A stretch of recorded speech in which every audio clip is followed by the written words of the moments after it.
¿Cómo llega tu familia a Estados Unidos? Hay que aportar a la casa, hay que ayudar a tu mamá, mamá soltera, 7 hijos. Y cuando yo dije que quería ser relator, todos me dijeron que estaba loco. Todo el mundo te decía, no lo vas a lograr. ¿Cuántos no tuviste tú que derribar? Solo para llegar a mi primer trabajo. Bienvenidos a Rafael Bello TV, les saluda Rafael Bello en esta edición de Inside Talks. Les traigo una conversación que quiero que veas, tienes que verla, sobre todo porque estamos destacando el orgullo latino, sí, ese orgullo de los hispanos latinoamericanos que no solamente vienen a Estados Unidos a hacer las cosas bien y a trabajar arduamente y a honrar nuestra descendencia, sino aquellos también que nacen acá, pero que representan la latinidad con mucho orgullo y además con una satisfacción impresionante. Les presento a Moisés Linares, presentador de televisión, narrador, hoy día con Apple TV, narra los partidos de fútbol, no solamente de la MLS, sino también de encuentros internacionales. Tiene una historia que yo estoy segurísimo que tú vas a disfrutar y también te vas a identificar. Con ustedes, en esta edición de Inside Talks, Moisés Linares, un orgullo latino. We are not born failures. Moisés Linares, qué gusto. ¿Cuántos años tenemos conociéndonos? ¿Más de 10? Sí. Más de 10. Y creciendo juntos en una Sí. industria, sobre todo en la deportiva. Cuando yo empecé en Telemundo, ya tú estabas aquí en Washington. Eras Y- presentador de deportes. Sí, éramos A colegas. mucha gente se le olvida. Es cierto, la gente me dice, oye, ¿cómo va a estar el tiempo hoy? Pero se le olvida que también después de ahí fui presentador de noticias Sí. y antes de eso, deportes. Eso tenemos que hacer nosotros y vamos a hablar de eso en esta entrevista. Hay que darle. Que más que una entrevista es una conversación de dos amigos que también somos colegas, pero encima de eso tenemos experiencias muy similares aquí en Estados Sí. Unidos. ¿Por qué Moisés decide escribir un libro que le dice a la gente lo que alguien podría ver como una connotación negativa? We are not born failures. En lugar de decir, nosotros nacemos con el éxito en el camino. No, nosotros no somos Sí, no nacimos para el fracaso. para el fracaso. Porque creciendo era algo que escuchaba de manera repetitiva, el que no podía alcanzar ciertas cosas, que tenía un límite, que tenía un ceiling y eventualmente se convirtió en un mensaje que era repetitivo. ¿En En serio? cualquier lugar que yo iba escuchaba eso porque creo que en las cartas no estaba para mí triunfar. Y yo revisaba lo que era la historia de mi familia, lo que ellos habían vivido y nunca nadie se había preocupado de estudiar, de terminar una carrera. Eran todos muy trabajadores. Eso lo tengo que aclarar Sí. porque si algo admiro de mi familia es que todos trabajan, les encanta el trabajo, les gusta ir a ganarse el pan de cada día, como dicen en El Salvador. Y yo decía, yo quiero algo más, yo quiero cambiar el rumbo de mi familia y quiero mostrar que podemos hacer cosas diferentes. Y el sueño era el deporte, el fútbol, y ese sueño se evolucionó a relatar. Y cuando yo dije que quería ser relator, todos me dijeron que estaba loco. En otras ¿Estás palabras, estás loco? narrador, comentarista, No. porque Me decían, trabaja, aporta a la casa, que era el mantra de la familia. Todos se ayudaban el uno al otro. Cada persona colaboraba para sostener la casa. Entonces era la costumbre y querían que yo hiciera lo mismo. Yo me resistí y dije, no, no voy a hacer eso, voy a cambiar mi propio destino. Y me costó porque tuve que remar contra la corriente y comenzando con cosas como la que te acabo de mencionar. Mucha gente me decía que eso no era posible para mí. Pero no que yo- no era posible porque era difícil, sino para Moisés, Sí, para el muchachito que veían en la familia creciendo con sueños. No sueñes tanto, que eso no está en tu sí, camino. no estás siendo realista. Hay que ser realista, hay que ayudar, hay necesidades hoy. Eso en la parte familiar. No me detenían, pero habían como esos comentarios que a veces te pueden marcar y llegas al mundo profesional y el discurso era similar. No vas a llegar, no es para ti, no tienes el perfil que buscamos, no eres en El Salvador es Chele, que es alguien blanco, güero, o no tienes ojos azules, o no tienes el porte que buscamos para televisión y no tienes la voz. No. Eso fue lo que yo escuché en mi primer trabajo de televisión. Imagínate, y me identifico 100% contigo porque me pasó igual.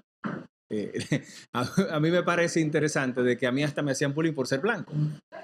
Más blanco que el promedio en la República Dominicana. Sí, y es algo normal para nosotros. El bullying no es bullying, es una chance, es un relajo, eso es parte de la vida normal. Uno no creció en una generación que hoy día llaman de cristal, que para mí no es de cristal, sino que estamos abriendo los ojos. Aquí hay cosas que a un niño le marca cuando le dicen, oh, vas a la universidad. Me dijo mi papá una vez, prepárate a quemarte.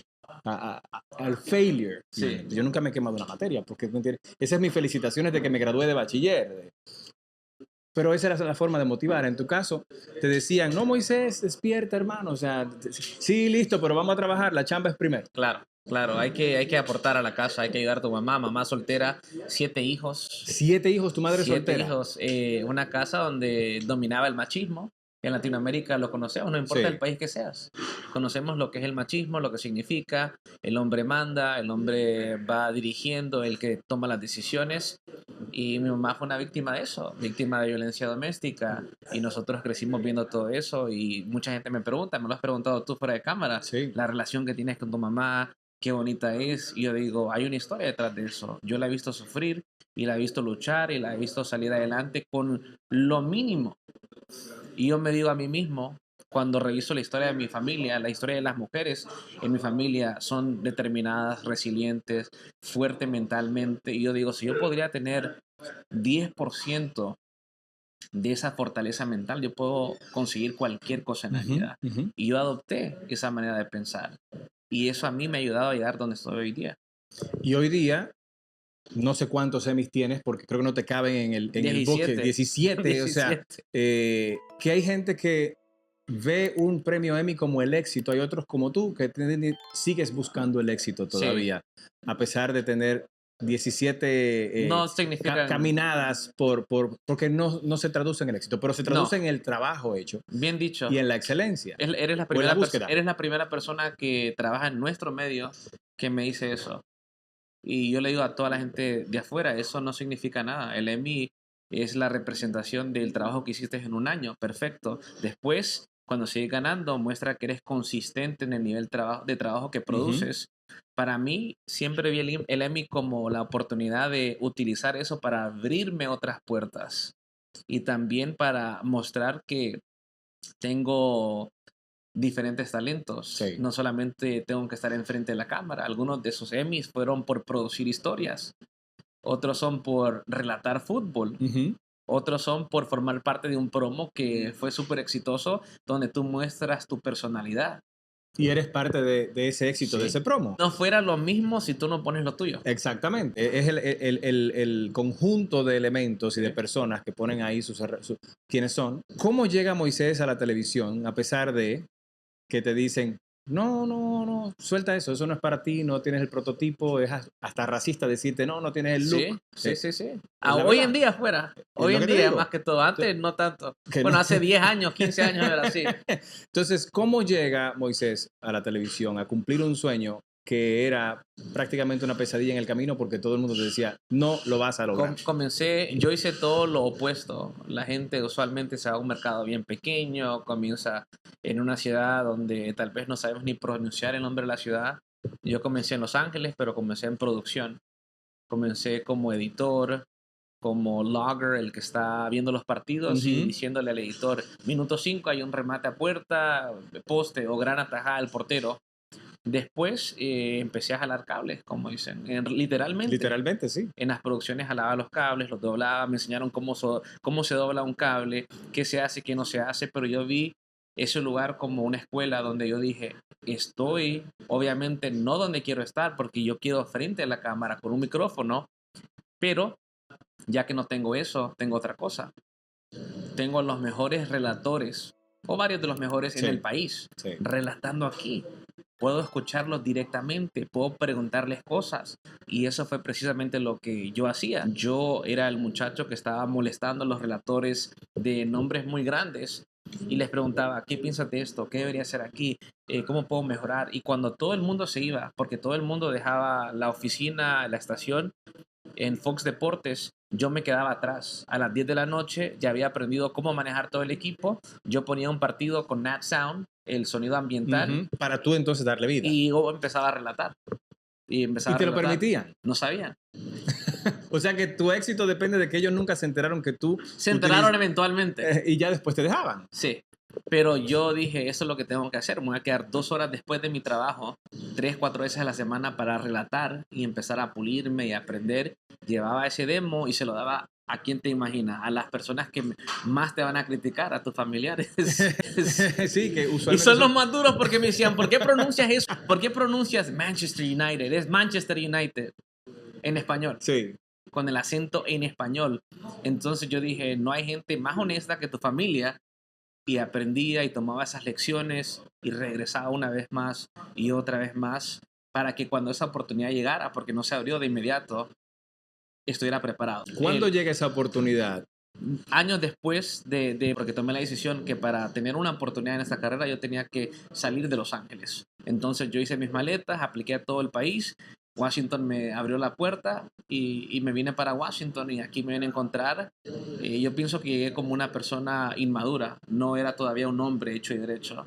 Creo que me faltaba mucho y aquí en Washington encontré estando solo, porque me tuve que venir solo, vivir solo, comenzar desde cero, formarme como profesional, nunca terminamos de madurar, pero madurar aún más como hombre y encontrarme con lo más grande que me ha sucedido a mí en mi carrera, que ha sido caer en un lugar donde estaba toda la comunidad salvadoreña, donde son prioridad, donde son número uno.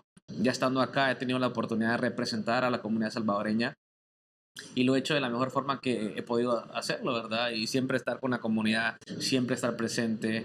Y me tomo una pausa porque no lo mencionamos, pero digamos, cosas como esta, estamos hoy en día aquí en este lugar, en el restaurante de un amigo mío, Manfredo. ¿Cómo se llama el restaurante? Manfredo, este se llama Atlacal.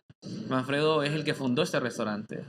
Que es el ejemplo de la resiliencia latina y salvadoreña. Y ahora ha pasado el restaurante a manos diferentes y están haciendo un gran trabajo y yo soy el tipo de persona que le da las gracias porque sin ellos cosas como estas no fueran posibles. Sí, y estás mostrando el trabajo arduo, la honestidad, y estamos celebrando eso, o sea, haciendo esto, conversando en un lugar que te sientes como en casa. Espérate que probes las pupusas. Ah, no, eso viene. Eso va a venir. Espérate que probes las pupusas, te vas a ir enamorado. ¿Fue fortuito el llegar a DC o fue suerte, por decirlo así, que se abrió una posición, o tú viste a DC como un... No, yo no lo vi. Dios me trajo aquí y de aquí todo lo demás sucedió por la gracia de Dios. Y como te lo dije, no sabía en ese momento dónde venía. Sabía que habían salvadoreños, pero no entendía ni comprendía la cantidad de salvadoreños que estaban aquí, lo que significaba este mercado a nivel nacional. Yo soy de Los Ángeles. Los Ángeles tiene más salvadoreños en números, pero en Los Ángeles siempre van a ser número 2, porque el que manda es la audiencia mexicana. Sí. Ellos son los que dirigen ese market. Marcan la pauta de todo y lo aquí que se hace. En Washington DC, en el DMV, Virginia, Maryland y Washington DC, el que manda es el salvadoreño.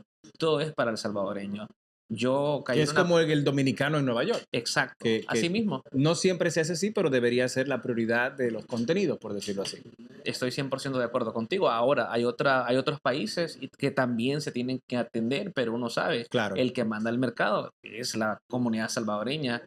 Lo que yo llegué a hacer aquí, y ha sido uno de mis propósitos, es darle una luz a la comunidad salvadoreña, resaltar lo que hacemos, porque por mucho tiempo, antes que llegara el nuevo gobierno en El Salvador, que hoy en día tiene a todo el mundo hablando de El Salvador, la imagen que teníamos internacionalmente en Estados Unidos era que todos éramos criminales, pandilleros y que no aspirábamos a muchas cosas, que es todo lo contrario. La comunidad salvadoreña tiene doctores, abogados, astronautas. Son más que los titulares de noticias que vimos en el pasado. Siempre. Pero eso requiere que personas como tú y como yo seamos embajadores de donde venimos. Y es lo que he tratado de hacer yo aquí en Washington. Tú fuiste, me parece, la primera generación que estudió en la universidad de tu familia. El primero. El primero en terminar high school. No. En mi familia, el primero en terminar high school. La educación no era una prioridad. Era el trabajo. El trabajo. Y el proveer. Porque tengo tíos que llegaron con la edad de estudiar, pero tenían que trabajar para aportar. Entonces la escuela era secundaria. Y yo vine y dije, no, tengo que terminar high school. Y después de high school, no, tengo que ir a la universidad. Y ya en la universidad mi mamá hizo que te voy a apoyar más. Hizo todo lo posible para que yo estudiara. Incluso movió a toda mi familia del sur centro de Los Ángeles, que era una comunidad muy peligrosa, a 5 minutos de la universidad para que yo pudiera asistir a la universidad. Wow. ¿Y quién hace eso hoy en día? Que tú en el podcast, que por cierto hay que hay que escucharlo y verlo, tienes una entrevista fabulosa con tu mamá, donde Sí. hablan de esa relación que ustedes Ay, tienen, mi ese mamá. apoyo que te dio. Somos best friends. Sí. Y nos agarramos también. Obviamente dije, mamá, yo soy Fíjense yo. que ustedes Yo tienen la, sus yo la- pleitos yo la- yo la también. tengo que yo la tengo que respetar. La respeto a mi mamá. Es mi heroína número 1. Es mi hero. Y yo, por todo lo que ha hecho y lo que ha pasado, yo digo, yo no puedo dejar que esta mujer se vaya de este mundo algún día sufriendo. Yo tengo que ser la razón por la cual ella está feliz, por la cual ella se siente orgullosa, porque nosotros somos 7. Y yo tengo una hermana con problemas, no hablo de ella mucho, pero tengo una hermana con problemas de alcohol y drogas. Qué Y pena. yo amo a mi hermana. Y la gente se podría preguntar por qué él sí y por qué ella no. Ujú. Y yo mismo a veces hablo con Dios y digo, ¿por qué a mí sí y por qué a ella no? Y no lo puedo entender. Claro. Hay un propósito.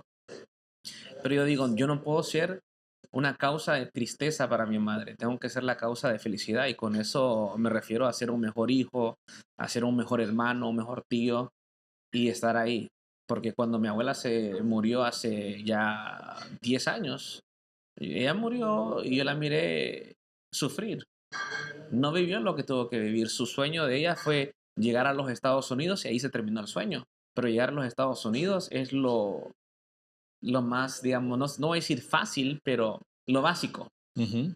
Llegó Ahí a los Estados empieza Unidos otra vida. y empieza otra vida. No llegamos a Beverly Hills. No llegan la gente inmigrante a las ciudades grandes. Nueva York no llegan a Chelsea, Manhattan. No, no. Llegan a los barrios, Sí. a los ghettos donde pueden Habitaciones sobrevivir. llegamos a a habitaciones compartir en barrios. 10 personas en un apartamento, ¿no? Sí. Entonces O yo más. miré que ella sufrió y yo dije, yo no quiero que mi madre pase por la misma historia. Entonces yo lo tomé como mi responsabilidad ser el mejor hijo posible y hoy en día intento ser ese hijo. ¿Qué es el ser para ti? Y no quiero profundizar mucho porque voy a llorar aquí delante de la gente. O sea, que lo que pasó con mi mamá hace casi un año. ¿Qué es para ti el ser el mejor hijo posible? Que hay muchos allá afuera que quisieran escuchar esa Amar, definición. amar, respetar. Si tú crees en Dios, la Biblia te lo dice, honra a tu padre y tu madre, Ujú. ¿verdad? Para que los días de tu vida se alarguen. Hoy en día lo comprendo más que antes. Y yo trato de ser el hijo de que si necesita algo estoy ahí.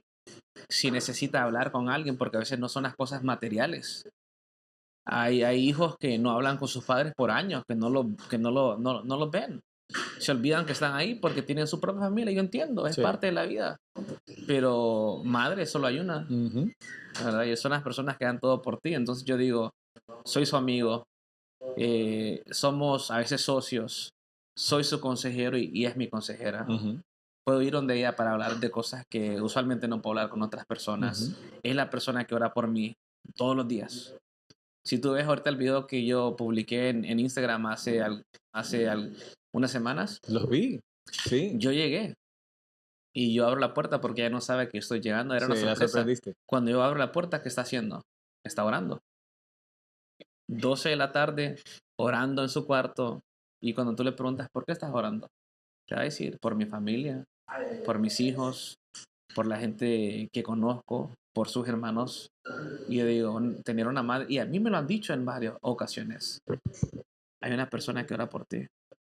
Hay una persona que le pide a Dios por tu éxito, por tus bendiciones. Y es una mujer, ¿Quién más?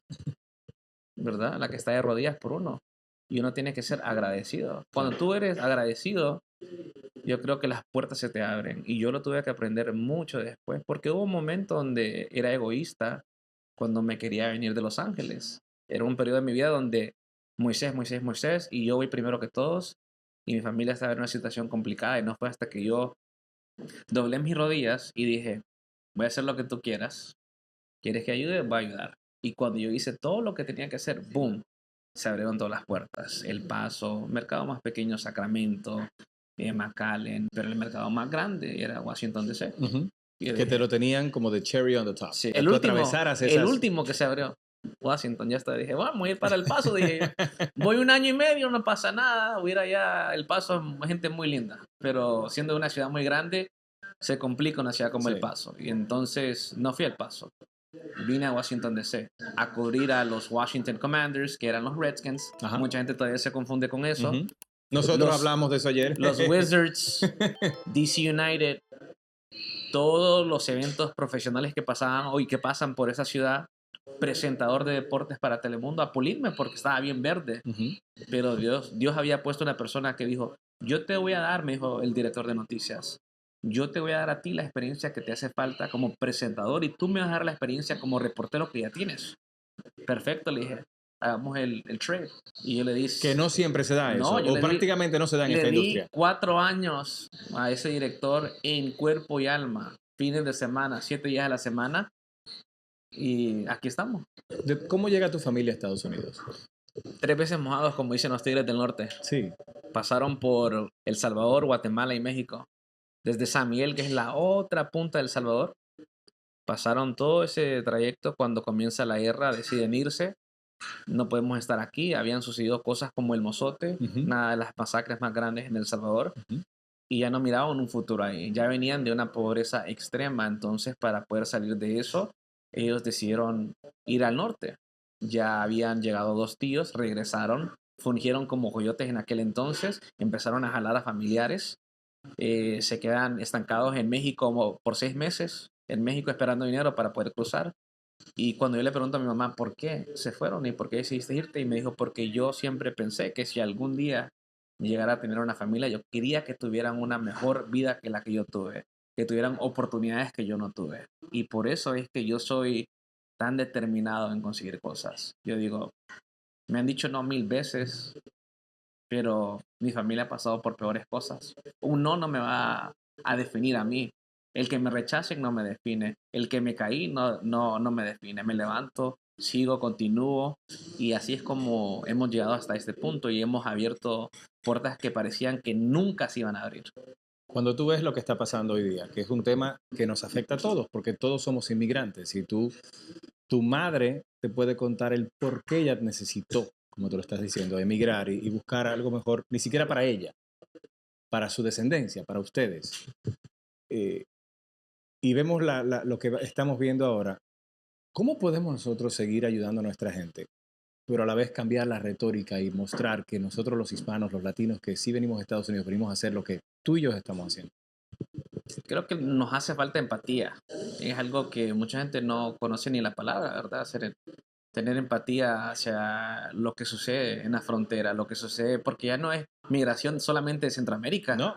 Tenemos migración de Sudamérica, tenemos migración del Caribe, Del Caribe, sí. hasta de África. Sí. Entonces ya te muestra que es un Hasta problema. del Medio Oriente estamos viendo Sí, que están llegando así, de esa manera. es un problema a nivel mundial. Tienes que ir a revisar las causas. Cada país tiene problemas diferentes. En Centroamérica, obviamente, es la pobreza, las pandillas, los desastres naturales, la guerra. El narcotráfico, todas Es esas una cosas. región del mundo que ha vivido bajo esa opresión durante más de 100 años. Hoy estamos viendo algunos cambios como países como El Salvador, pero falta dejar que eso se desarrolle para ver hasta dónde puede llegar. Tú estuviste allá recientemente. Quiero aprovechar tu opinión. Muy prematuro para yo decirte, todo ha cambiado, porque yo hablé con la gente. Sí. Hay todavía algunas cosas que le preocupa, pero yo veo un gobierno que está intentando. Pero no es El Salvador que tu mamá creció. No, definitivamente no. Si yo, O sea, tú tienes por muchos experiencia años, de primera mano. por muchos años yo no podía ir a El Salvador. ¿Por qué? Porque te marcaban. Oh, este viene a Estados Unidos, tiene dinero, trabaja en televisión. No.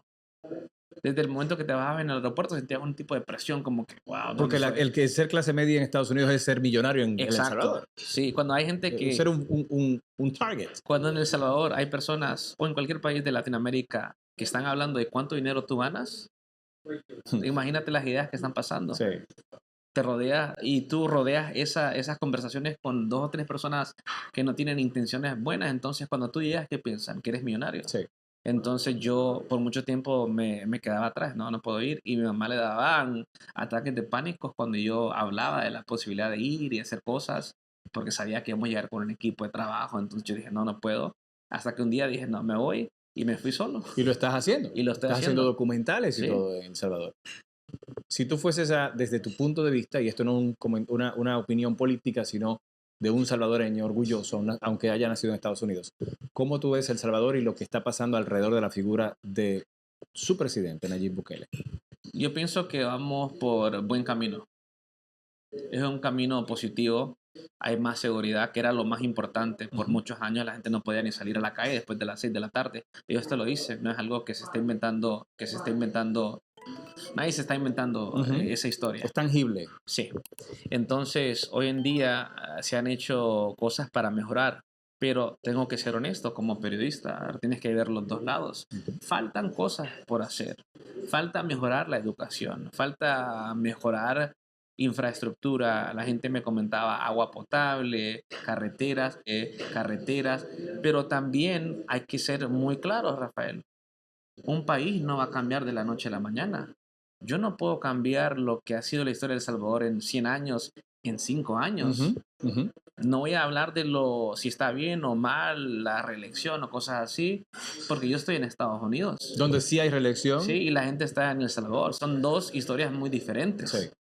Yo pienso que cuando termine el segundo término vamos a poder definir que si fue positivo o negativo, pero lo que me comenta la gente hoy en día es más positivo que negativo. He escuchado cosas y preocupaciones, claro que sí las he escuchado.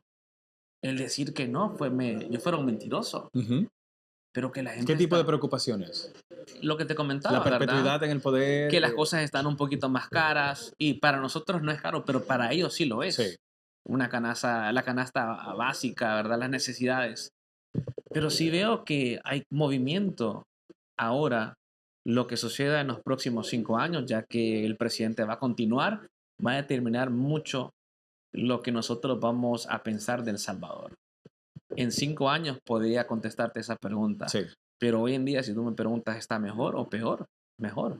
Y una muestra de eso es que tú estás trabajando incluso Yo estoy allá. trabajando. Y los salvadoreños de Nueva York, que son amigos míos, muchos, empiezan a viajar y a hacer turismo, un Miss Universo en El Salvador. Entonces estamos viendo un cambio drástico entre El Salvador de hace 5 años al de ahora. Se está manejando mucho más la imagen de El Salvador como un destino turístico. Sí. Tú lo sabes porque sos dominicano. ¿Y quién no va a la República Dominicana? No quiere decir que todo en la República Dominicana esté perfecto.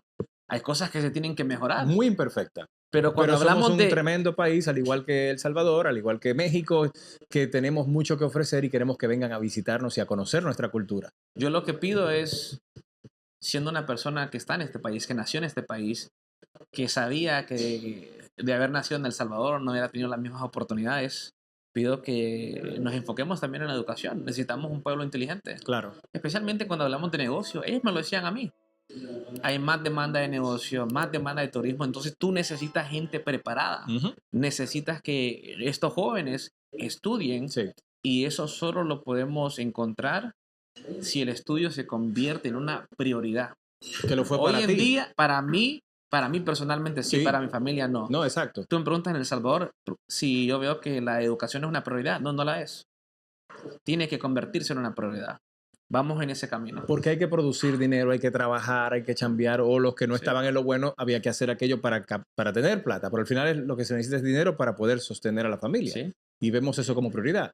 No vemos el estudio como esa vara de pescar que nos puede ayudar a eso. Exacto. Tenemos que priorizar. Eso tiene que ser una prioridad y pienso que se están haciendo cosas para llegar a ese punto, entregándole computadoras a personas que no tenían acceso a esa tecnología. Ok, perfecto. Ahora hay que enseñarles cómo utilizar la computadora.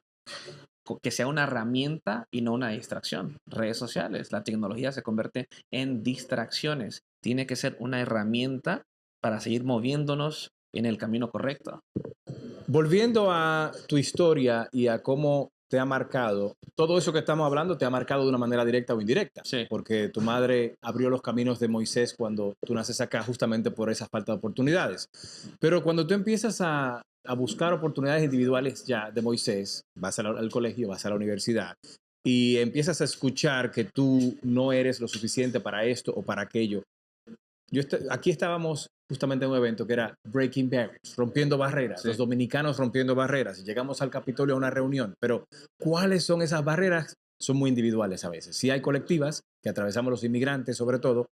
Moisés, ¿qué barreras tuvo que atravesar para demostrarle al mundo que no somos hechos para fracasar, que no somos un fracaso, porque nadie lo es? Uno es que el problema que muchos latinos, no solamente los salvadoreños, pasan y viven. Si naciste en Estados Unidos, tú no eres suficientemente salvadoreño. no eres suficientemente americano. Nos pasa Entonces, también. claro, por eso dije que le pasa a muchos Sí, latinos. sí. Entonces tú estás en el medio. Lo que yo hice, porque yo llegué aquí, soy salvadoreño, orgulloso, y me decía la gente, no, tú no eres salvadoreño, tú eres gringo, tú eres americano, tú no naciste aquí. Y yo, wow, no sabía que eso era algo, ahorita me sentía muy orgulloso. Lo que yo hice fue, yo levanté mi bandera de El Salvador, levanté mi bandera de Estados Unidos y dije, yo soy salvadoreño americano, Salvadoran American. Y esa es la bandera que yo he levantado durante los últimos 10 años. Ahora es un movimiento. No fui el único, somos varios los que comenzamos eso.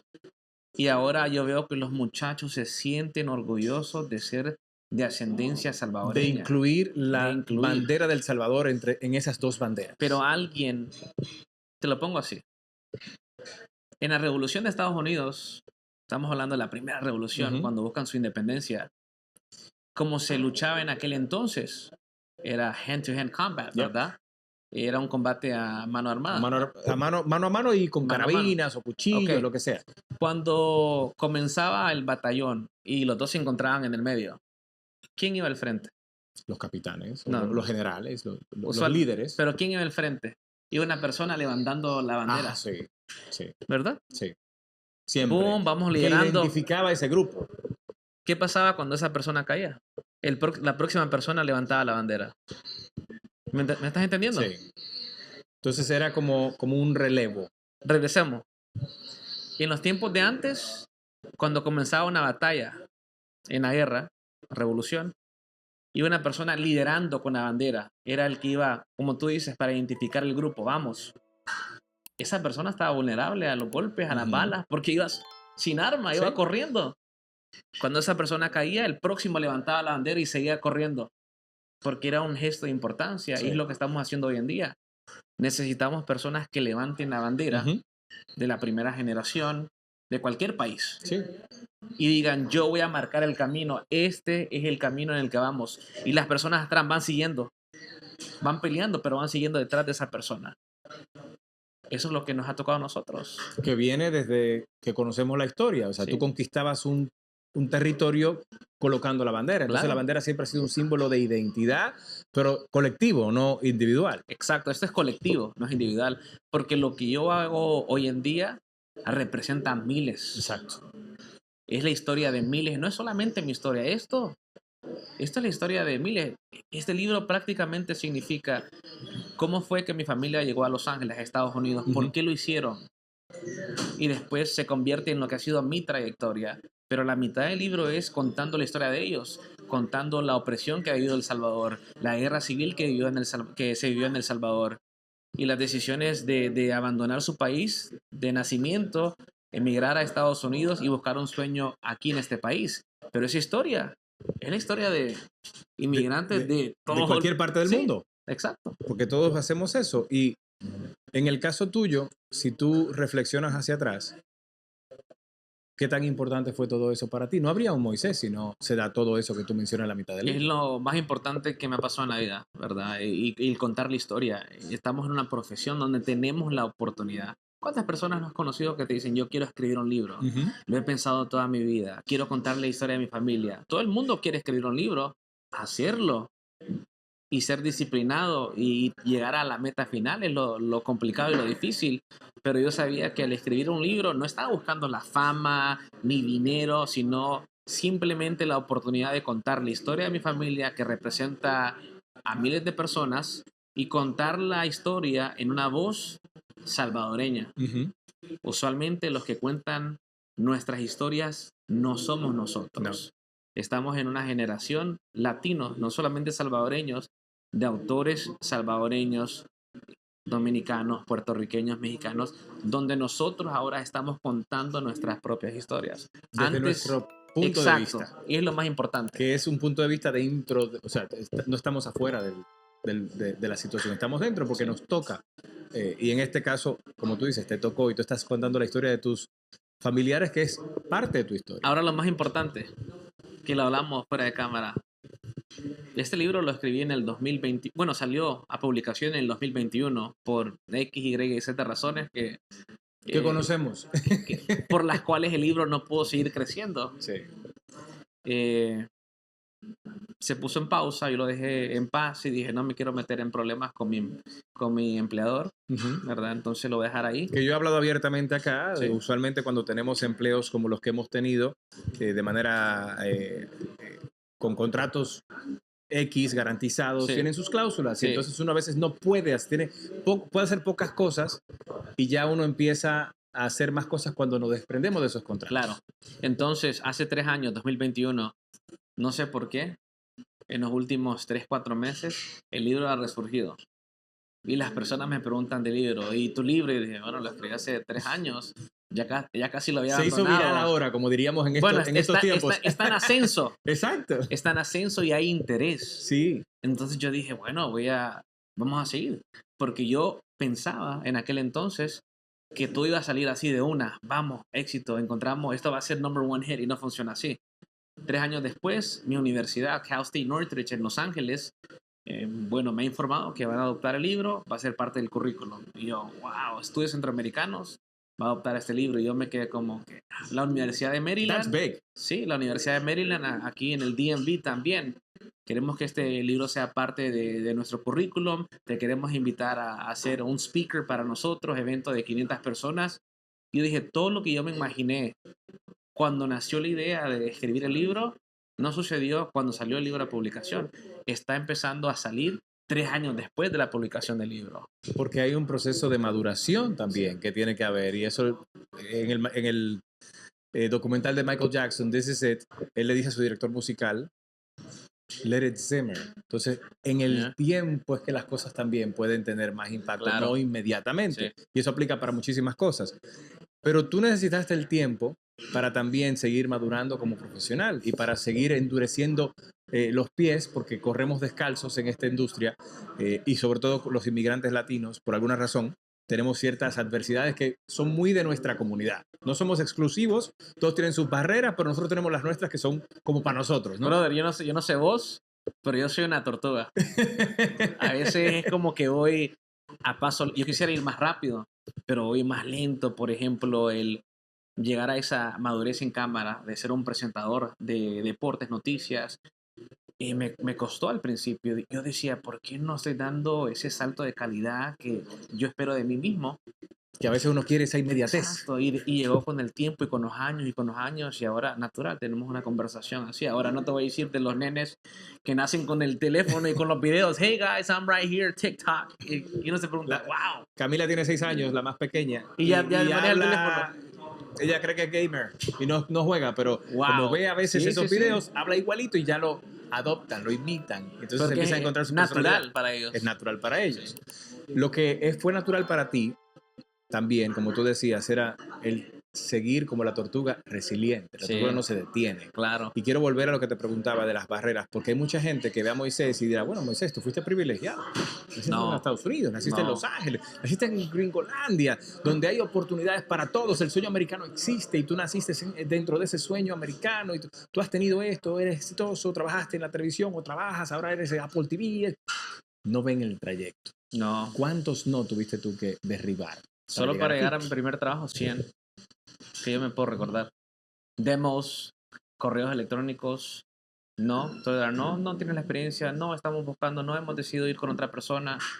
Al punto que me dice, bueno, ¿qué estoy haciendo? Ya me dijo prácticamente 100. Me dijo no todo el país. Pero después recordaba, ¿de dónde vienes, Moisés? Del barrio, del sur centro de Los Ángeles. ¿En qué creciste? Estampillas de comida, en welfare, en sección 8. Las peores cosas ya las pasé. Si yo puedo superar eso, ¿cómo no voy a superar un no? Voy a seguir tocando puertas. Y un amigo me dijo, lo único que tú necesitas en la vida es alguien que te diga sí. Una vez que te abra una puerta, cuando esa puerta se abra, tú la vas a tumbar y les vas a mostrar que naciste para eso. Y eso fue lo mismo que yo apliqué. All I need is one door. One door. Y empecé a tocar puerta tras puerta, tras puerta, tras puerta. Y así fue que se dio la primera oportunidad. Y lo mismo me acaba de suceder en El Salvador. En el inicio de este documental que es sobre el surf. Uh-huh. Y el crecimiento del surf y lo que el surf está haciendo en El Salvador. tenía pactado ya una grabación para entrevistas en un local, me cancelaron la noche antes y yo necesitaba un lugar, un espacio como este para grabar las entrevistas. No has ido a El Salvador todavía. No, Tenés no, que quiero ir pronto. Tenés que ir. Hay un lugar que se llama El Tunco, que es donde está, es parte de la costa, muy turístico, y hay un montón de negocios. Yo necesitaba uno y toqué las puertas de todos los negocios y todos me dijeron que no, no estamos interesados. Que les hice un documental, ustedes van a salir ahí. Les va a convenir. No creo.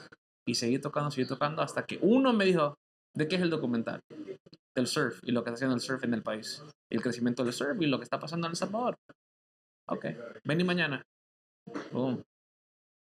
Pero si después del no, yo hubiera dicho, O después del segundo no, o del tercer no. ya me arruinaron todo, ¿qué voy a hacer? Mejor no voy a hacer nada. Dije, no, yo voy a encontrar esa puerta, no me importa si lo tengo que hacer en el agua, en la playa, en la ola, ahí mismo lo voy a hacer. Pero tú no eres perfecto tampoco. No, claro que no. Ha habido momentos que tú digas, tú sabes, yo he corrido maratones. Sí. Y el maratón para mí es lo más parecido a la vida. O es Mental. la vida.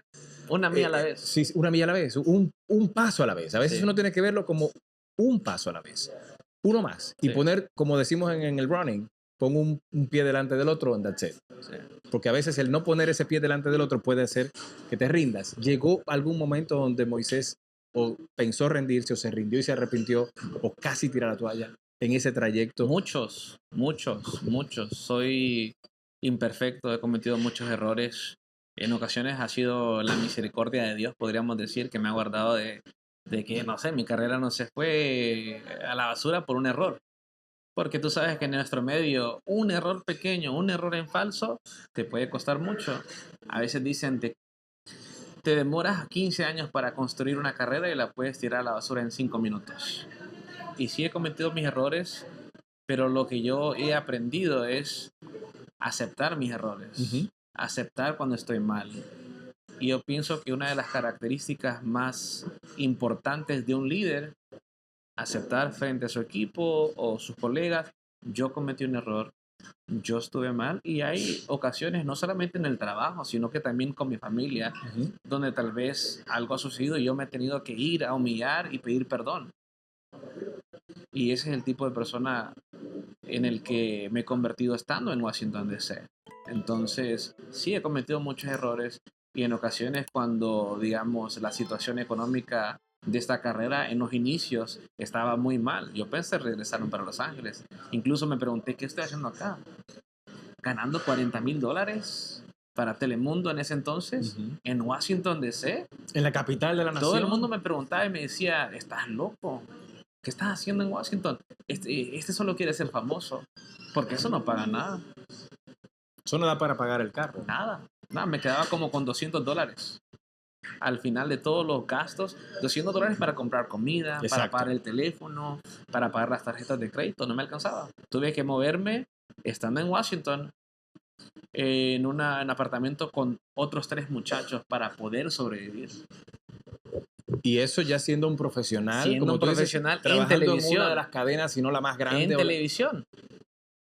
3, 4 años así. que la audiencia, que eso pasa muchísimo, la audiencia que te ve tiene muchísimas mejores condiciones socioeconómicas que uno. Y te ve en la televisión y dice, no, wow, Moisés, lo admiro muchísimo. Y no se imagina lo que tú estás pasando. Yo me acuerdo que tenía un amigo que trabajaba recogiendo basura. Yo no le veo nada. Ese trabajo Para la ciudad, un trabajo digno. Digno, trabajador. Y un día me preguntó, ya sin confianza, ¿cuándo está ganando? Ha de estar ganando bien. Y yo le dije, $40,000. ¿Qué? Me dijo. Yo estoy ganando 80,000 recogiendo la basura. ¿Qué tú estás haciendo ahí? Me dijo. ¿Verdad? Y yo dije, ahí fue que yo me preguntaba, ¿qué estoy haciendo? ¿Qué estoy haciendo? Entiendo. Y la gente también a mi alrededor le preguntaban a mi mamá, ¿por qué Moisés no te ayuda? Y yo no tenía palabras. Y mi mamá les decía, me va a ayudar. Y yo tenía un acuerdo con ella. Antes de venirme, yo le dije, si tú me apoyas, cuando yo llegue, yo te voy a ayudar.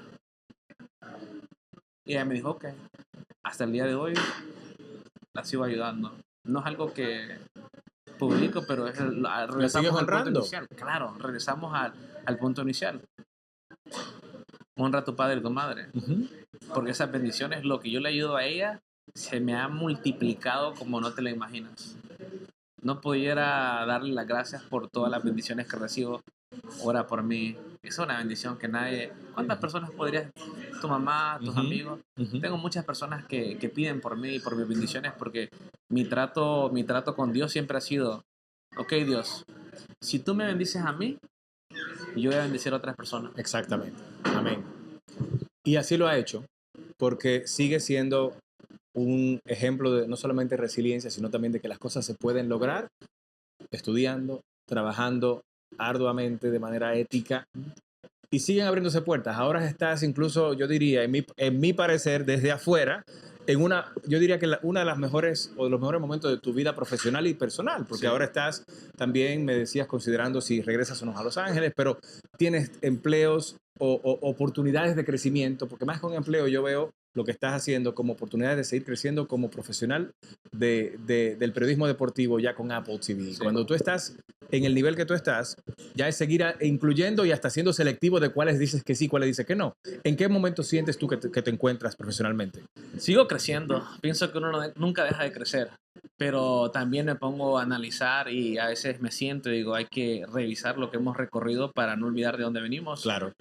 Y yo digo, pasé de los 40,000, donde me estaba ahogando económicamente en Washington, D.C., pasé a ser presentador y reportero para NBC y Telemundo como uno de los primeros bilingües en el país, que a veces no lo digo, pero cuando lo hablamos yo digo, Sí. wow, no puedo creer que fui de los pioneros en esa parte y ahora No es se algo veía normal. eso. Cuando tú empezaste a hacerlo, no Sí. se veía eso. Entonces eso, y tuve que dejar un trabajo que yo amaba, porque yo amaba ese trabajo. Yo amo esta comunidad me lo ha dado todo a mí. Amo Los Ángeles, mi ciudad. Es un amor diferente. Pero Washington, D.C., Maryland y Virginia son la razón por las cuales Moisés Linares es Moisés Linares. Y tuve que dejar ese trabajo y me costó aceptar que me tenía que ir. Pero lo que no sabía era que había una puerta mucho más grande para mí. Dejé de ser local y pasé a ser internacional con Apple TV. Sí. A relatar fútbol, lo que fue mi sueño de llegar a cantar goles Que te decían que no. que no, es lo que estoy haciendo hoy en día con las mismas personas que yo crecí admirando. Vivo en algunos que también me dijeron que no iba a llegar, pero Y que te dijeron que así tú no es la tenías vida. con qué sentarte al lado, en la Así silla la al vida, lado. así es la vida. ¿Qué se siente mirar hacia atrás? Y no ver el que sí pudiste a pesar de esas adversidades, sino ver que sí pudiste como tu mamá confió en ti, como tú tenías y como muchos de tu familia a lo mejor te decían, no, Moisés, ¿qué se siente ahora el llegar ahí? Y el seguir todavía abriendo más puertas para ti y para otros. Pienso que una de las cosas en las que yo estoy trabajando, según mi mamá, va a estar viendo esta entrevista, te lo aseguro, que mi mamá dice que yo soy como Tomás, ¿Quién es Tomás? el discípulo, que le dice, Señor, ¿eres tú? Dice, tú tienes que tocar para ver, tú tienes que ver para aceptar que es una realidad. A veces tienes que caminar por fe. Vamos a llegar. Entonces yo he cambiado eso durante los últimos 15 años y creer en cosas que no puedo ver. Voy a llegar porque Eso es lo voy a que se llegar. llama fe, creer en lo Sí, que no puedes ver, sí. literalmente. Voy a llegar porque voy a llegar. Yo voy a encontrar el camino, voy a encontrar la puerta. Me falta todavía para ser exactamente como debería ser, pero ahí voy yo. Yo sé que haciendo lo que yo hago, cada decisión que tomo, cada logro que yo consigo, es para toda una comunidad, una generación de niños que vienen atrás que dicen, él lo hizo, yo lo puedo hacer. Hoy lo estoy viviendo con mis sobrinos. No tengo hijos todavía, pero lo vivo con mis sobrinos y mis sobrinas que dicen, tengo un tío o tengo un primo que hizo esto y lo otro. Que escribió Yo un quiero libro de ser". nuestra Sí, historia. Sí, mi sobrino este que está aquí. ¿Ese es tu sobrino? Sí, ese es mi sobrino, Benji. Yo lo puse en la portada del libro porque le quería dar la oportunidad a él que viviera algo que siempre iba a recordar. Hoy en día él va a la escuela, creo que por 3 años ha llevado su libro atrás. Y a veces lo Porque saca. ese es su libro. En el día de Career Day, cuando yo no estaba ahí, le preguntan, ¿qué hace fulano de tal en tu familia o alguien que tú admiras? Dice él así, this is my uncle, he wrote a book. Y todos los niños le dicen, no, eso es mentira, es mentira. Esto no, tío. No, he works for Apple TV and he does play-by-play for soccer, Major League Soccer. Y un día me llamó y me dijo, I'm gonna need you to come to school because they don't believe me. Entonces hablé con la maestra, yo aparecí, le di una charla a los niños, estaban todos como, wow, no lo podemos creer. Ese es el impacto que he podido tener con mi carrera, algo que yo nunca tuve. Y el poder darle la oportunidad que ellos vean algo diferente, no solamente lo negativo. Es la responsabilidad que nosotros tenemos hoy en día. Me imagino que cuando tus hijos estén grandes, te vas a sentir orgulloso cuando ellos digan, bueno, mi padre fue periodista, mi padre hizo esto y lo otro. Tienen algo positivo al que pueden aspirar. Y yo espero que así sea, ¿no? Uno sigue todavía construyendo ese algo positivo para que cada día ellos también lo vean como un ejemplo, humildemente, de que sí se pueden hacer las cosas. Y justamente lo que te pregunto a ti, la historia de alguien que sobrevivió a las calles de Los Ángeles. Sí. Y hoy día estamos viendo cómo las calles se siguen llenando más. Independientemente de cómo se están llenando, Claro. se están llenando más. Y se llenan de más soñadores que, aunque estén delinquiendo o no estén delinquiendo y estén estudiando, todos soñamos con ser mejor. Todos soñamos con alcanzar mejores cosas, con proveer mejores cosas a nuestra familia.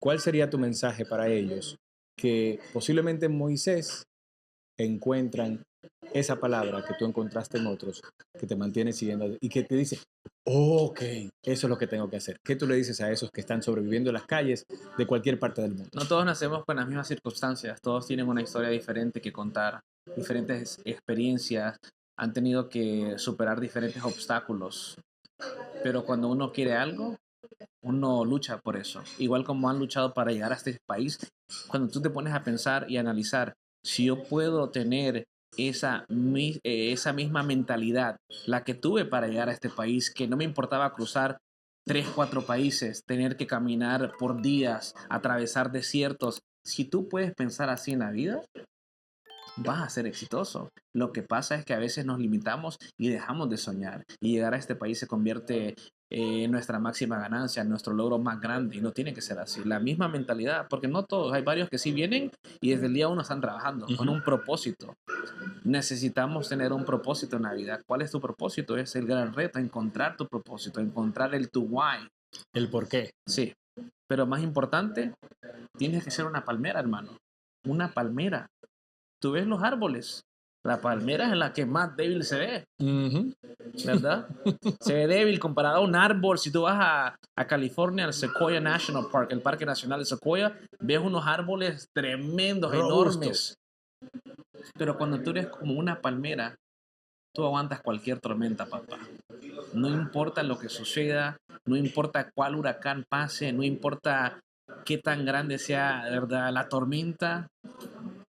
Se hace para abajo, se hace para arriba, se mueve para el frente, parece que se dobla hasta llegar paralelamente al suelo y parece que se va a caer. Y cuando está a punto de tocar, se levanta otra vez. ¿Por qué? Porque abajo tiene una fundación fuerte, ¿verdad? Sabe lo que es. No importa lo que venga. Cuando todo regrese a la normalidad, se va a volver a parar.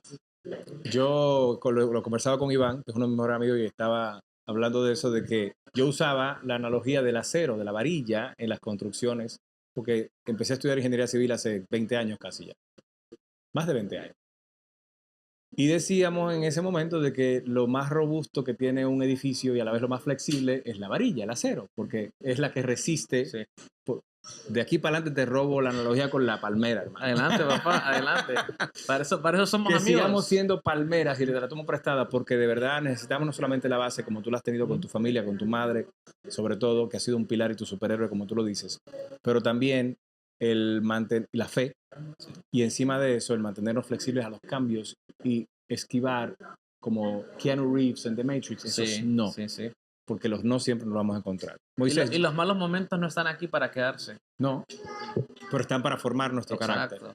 Y es lo que ha hecho en este niño que sobrevivió a las calles de Los Ángeles Sí. y hoy sigue sobreviviendo a todos los mundos que se encuentran en el camino, como en Mario Bros. Quisiera seguir hablando contigo, pero sigue llegando la gente. ¿Cómo se llama el restaurante, por cierto? Atlacal. Así que sí, le doy las gracias al Y esta restaurante. es la primera, porque esto va a ser como temporada, porque tenemos que seguir cuando Yo venga el creo que próximo sí. libro, No, ahora yo te tengo que entrevistar a vos en mi podcast. cuando quieras. Yo voy a estar en Nueva York, así vamos a tener que coordinar, pero sí, gracias a a nuestros amigos de Atlacal que nos abrieron las puertas una hora antes. Una hora antes. Aunque Rafael Me tomé 3 poniendo 2 camaritas. tuvo problemas técnicos, me dio un gran discurso de cómo se hace un podcast con un gran equipo que tiene y se le olvidaron todas las herramientas. Se me Así olvidaron cablecitos que eso, no. Hasta se dañó cable nuevo. mi hermano, Imagínate. ha sido un honor, un privilegio. Creo que esperamos demasiado para hacer esto, pero Mira que hasta se quedaron los stands de los micrófonos en la otra maleta. todo sucede cuando tiene que suceder. Claro que sí, claro que sí. Y de verdad, gracias por tu tiempo, por la disponibilidad, por la apertura que conversemos y que empecemos conversaciones, porque más que contar nuestra historia, seguir contando historias y nuestras experiencias.